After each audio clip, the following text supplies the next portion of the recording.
বিসমিল্লাহির রহমানির রহিম।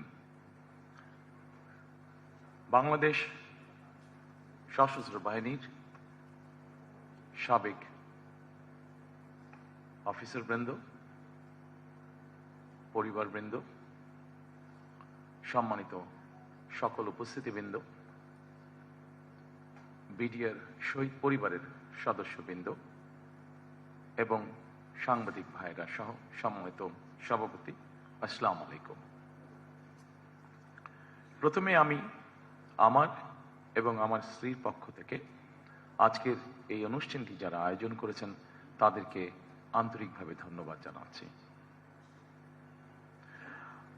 আপনাদের সঙ্গে মত বিনিময় সভায় আমি এবং আমার স্ত্রী সত্যিকার অর্থেই কিছুটা স্মৃতিকাতর হয়ে পড়ি বা পড়ছি। বরাবরই সেনাবাহিনী বা সশস্ত্র বাহিনীকে আমার কাছে আমার একটি বৃহত্তর পরিবার বলেই মনে হয় বা আমরা মনে করি। এর কারণ হয়তো সেনাবাসী আমার এবং আমার পরিবারের বেড়ে ওঠা। আমার অনেক ছোটবেলায় বাবাকে হারিয়েছি আমরা, তবে বড় হয়ে দেখেছি সেনাবাহিনীর প্রতি আমার মা মরহুম খালেদা জিয়াও এক ধরনের নির্ভরতা ছিল, তার সম্মান ছিল।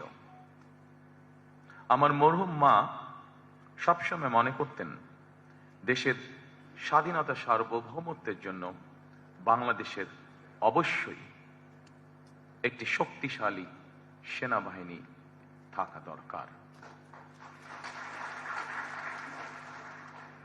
সন্তান হিসেবে আমি যেমন আমার পিতাকে নিয়ে গর্ব করি, আমি বিশ্বাস করি একজন সেনা কর্মকর্তা হিসাবে বাংলাদেশের স্বাধীনতার ঘোষণা দিয়ে সেনাবাহিনীকেও তিনি করেছিলেন গর্বিত। বাংলাদেশের স্বাধীনতা প্রিয় গণতান্ত্রিক আমি জনগণের কাছে স্বাধীনতার ঘোষক শহীদ জিয়া একজন বীর মুক্তিযোদ্ধা। শহীদ জিয়াকে নিয়ে দেশের গণতান্ত্রিক আমি জনগণ যেমন গর্বিত,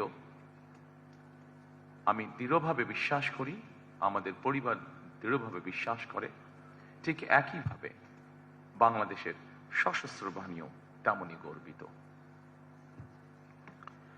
জনগণ সেনাবাহিনীকে দেশের স্বাধীনতা সার্বভৌমত্বের নির্ভরযোগ্য প্রহরী হিসাবে মনে করে।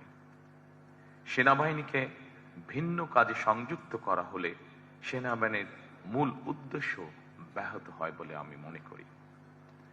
বিগত ১.৫ দশকে দেশের স্বাধীনতা এবং সার্বভৌমত্ব রক্ষায় সেনাবাহিনীর ভূমিকা এবং গৌরব সম্পর্কে সেনা কর্মকর্তা এবং সদস্যরা নিজেরা নিজেদের বিবেককে জিজ্ঞেস করলে হয়তো অনেক প্রশ্নের উত্তর খুঁজে পাওয়া যাবে।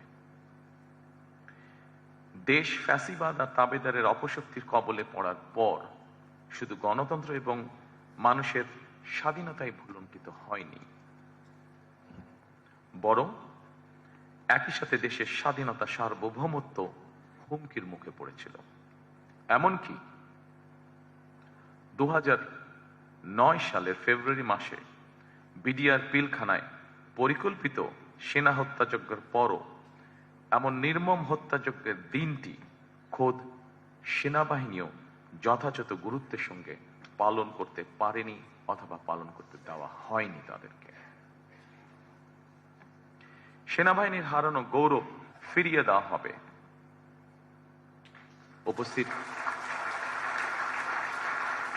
সম্মানিত উপস্থিতিবৃন্দ, সেনাবাহিনীর হারানো গৌরব ফিরিয়ে দেওয়া হবে, আমি এ ধরনের কথা বলতে চাই না, বরং গৌরব ফিরিয়ে দেওয়া যায়, গৌরব অর্জনের বিষয়,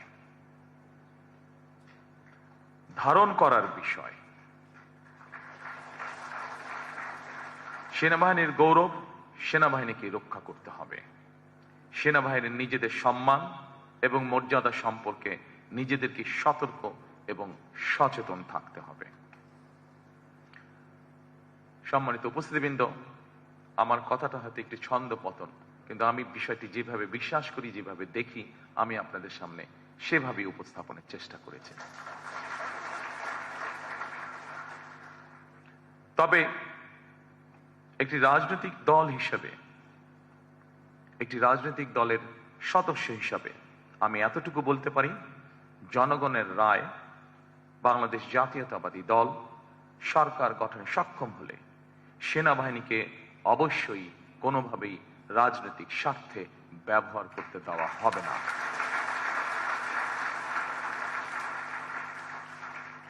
সেনাবাহিনীর গৌরব ভুলুণ্ঠিত হয় এমন কিছু বিএনপি অতীতেও করেনি, বর্তমানেও না, এবং ইনশাল্লাহ ভবিষ্যতেও বিএনপি করবে না।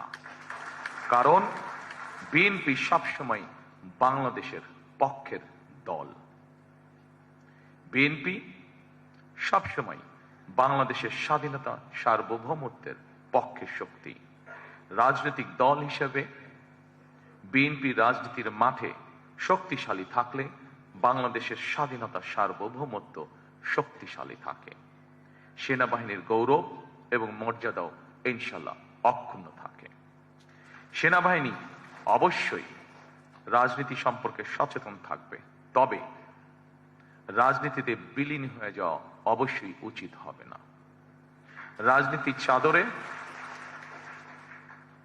রাজনীতির চাদরে যাতে পেশাদারিত্ব আচ্ছাদিত না হয়ে যায়, এ ব্যাপারে সেনাবাহিনীর প্রতিটি কর্মকর্তা এবং সদস্যকে অবশ্যই অত্যন্ত সচেতন থাকা জরুরি। সম্মানিত সকল উপস্থিতিবৃন্দ, সিনিয়র অফিসারবৃন্দ, 2009 সালে বিডিআর পিলখানায় সেনা হত্যাযজ্ঞের পর পতিত, পরাজিত, পলাতক, বিতাড়িত ফ্যাসিস্ট অপশক্তি বাংলাদেশের মুক্তিযুদ্ধের স্মৃতি বিজড়িত বিডিআরের নাম পরিবর্তন করে দিয়েছিল। এমনকি তাদের ইউনিফর্ম পর্যন্ত পরিবর্তন করে ফেলা হয়েছে। আমি আপনাদের সামনে আমার একটি ব্যক্তিগত অনুভূতি শেয়ার করতে চাই। জনগণের রায় বিএনপি রাষ্ট্র পরিচালনার দায়িত্ব পেলে মুক্তিযুদ্ধের স্মৃতি বিজড়িত বিডিআরের নাম পুনর্বহাল করতে চাই আমরা।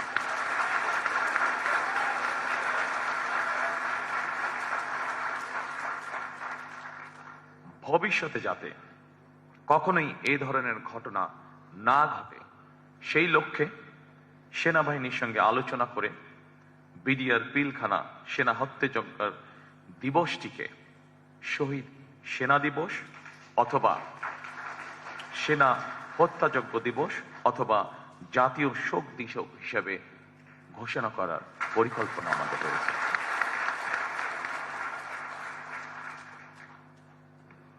সম্মানিত সকল উপস্থিতিবৃন্দ, আপনারা যারা সেনাবাহিনীর সাবেক কর্মকর্তা, আপনাদের সঙ্গে মতবিনিময় সভা করার আগেই সাবেক কয়েকজন সিনিয়র কর্মকর্তা এবং সদস্যদের কল্যাণে বেশ কয়েকটি সুপারিশ উপস্থাপন করেছেন। জাতীয় নিরাপত্তা পরিষদ গঠন, সেনা আইনের কিছু কিছু বিধিমালার পরিমার্জন কিংবা সংস্কার সহ এইসব সুপারিশমালাগুলি অবশ্যই গুরুত্বপূর্ণ বলে আমি ব্যক্তিগতভাবে মনে করি। তবে এই মুহূর্তে এতটুকু বলতে পারি, আগামী 12ই ফেব্রুয়ারির জাতীয় নির্বাচনে জনগণের রায় আল্লাহর রহমতে ইনশাল্লাহ বিএনপি রাষ্ট্র পরিচালনার দায়িত্ব পেলে আপনাদের উপস্থাপিত এইসব সুপারিশমালা বাস্তবায়নের জন্য সেনাবাহিনী সাবেক এবং বর্তমান কর্মকর্তাদের সমন্বয়ে আমরা একটি কমিটি গঠনের পরিকল্পনা করেছি। এই কমিটির সুপারিশ অনুযায়ী দাবি দেওয়াগুলি পরীক্ষা নিরীক্ষা করে প্রতিটি সুপারিশ পর্যায়ক্রমে ইনশাল্লাহ আমাদের বাস্তবায়নের ইচ্ছা আছে। পরিশেষে আমি হয়তো সকল কথা এতক্ষণ পর্যন্ত যেগুলো বলেছি, সেই কথাগুলোর মধ্যে হয়তো অনেকেই আশ্বস্ত হতে পারেননি, কিছু কথা হয়তো রেখে দিয়েছেন। তবে পরিশেষে সেনাবাহিনীর সাবেক কর্মকর্তা এবং সদস্যদের একটি দাবি ছিল, 1 rank 1 pay নীতি। আমি আপনাদেরকে অত্যন্ত আনন্দের সঙ্গে জানাতে চাই যে ইতিমধ্যেই আমরা আমাদের দলীয় ম্যানিফেস্টোতে ওয়ান র্যাঙ্ক ওয়ান পে অন্তর্ভুক্ত করে নিয়েছি এবং এটি আমরা বাস্তবায়নের ঘোষণা এরই মধ্যে জাতির সামনে উপস্থাপন করেছি। ইনশাল্লাহ বিএনপি সরকার গঠন করলে পরে 12 তারিখে নির্বাচনে এটি আমরা যত দ্রুততার সঙ্গে সম্ভব বাস্তবায়ন করব আমরা ইনশাল্লাহ। পরিশেষে সকল উপস্থিতিবৃন্দ, আপনাদেরকে আন্তরিক ধন্যবাদ আবারও জানাতে এসেছি আমাকে এবং আমার স্ত্রীকে আজকে এই সুন্দর অনুষ্ঠানে আমন্ত্রণ জানানোর জন্য। সকলে ভালো থাকবেন ইনশাল্লাহ, সকলে সুস্থ থাকবেন ইনশাল্লাহ। আসুন আমরা চেষ্টা করি আমাদের প্রত্যাশিত একটি সুন্দর নিরাপদ বাংলাদেশ যাতে আমরা গড়ে তুলতে পারি। ধন্যবাদ সকলকে। আসসালামু আলাইকুম।